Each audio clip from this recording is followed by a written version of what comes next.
Hola, ¿qué tal? Buenas noches. Soy estudiante en la Universidad Virtual del Estado de Guanajuato. Actualmente curso el módulo de Juicios de Amparo 2. Este video corresponde al reto número 6 denominado Litigio Estratégico, bajo la guía de la licenciada Rosa María Olivero Sánchez. Mi nombre es César Aguilar Martínez.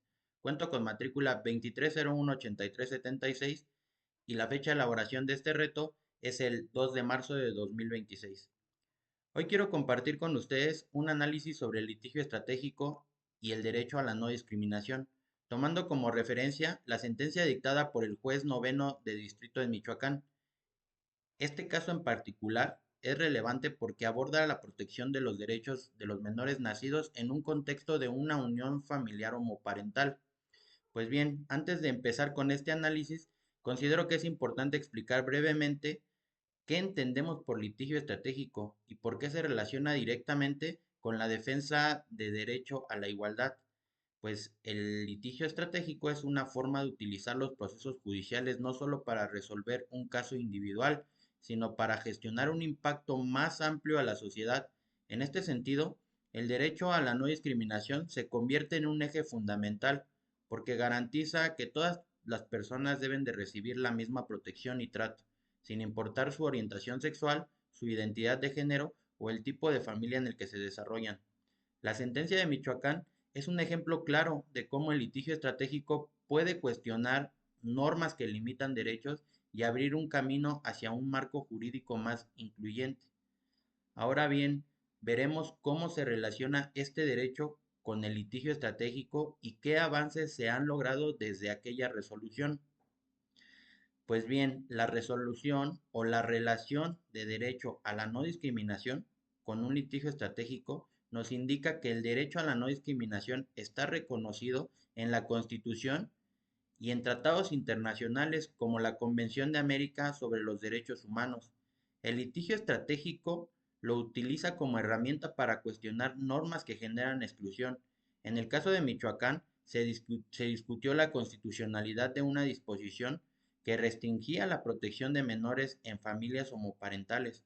El amparo se convirtió en un instrumento estratégico porque buscaba no solo proteger a un menor en particular, sino prácticamente sentar precedentes que beneficiarían a todas las familias en casos que estuvieran similares. En este caso, este es el poder del litigio estratégico.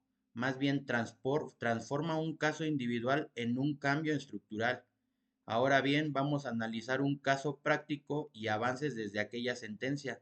Por ejemplo, el caso de Michoacán es un ejemplo emblemático que a través del amparo se cuestionó una norma que discriminaba a los menores en contexto familiar en el que nacían. Desde entonces sí hemos visto avances significativos en México, puesto que, por ejemplo, la Suprema Corte de Justicia de la Nación ha emitido criterios que reconocen el matrimonio igualitario como un derecho protegido. También se ha validado la adopción homoparental garantizando que los menores tengan acceso a la misma protección sin importar el tipo de familia. Y en otros casos, diversos congresos locales también han reformado sus propios códigos civiles para eliminar disposiciones de discriminación. Estos avances muestran que el litigio estratégico ha tenido un impacto real en la consolidación de un marco jurídico más incluyente. Sin embargo, podemos notar que también existen retos como la resistencia cultural y política en algunos sectores. Con todo esto, podemos afirmar que el litigio estratégico es más un recurso legal, es una herramienta que transforma y que nos da transformación a la sociedad. Yo en lo personal considero a manera de conclusión que el litigio estratégico es una vía poderosa para garantizar el derecho a la no discriminación.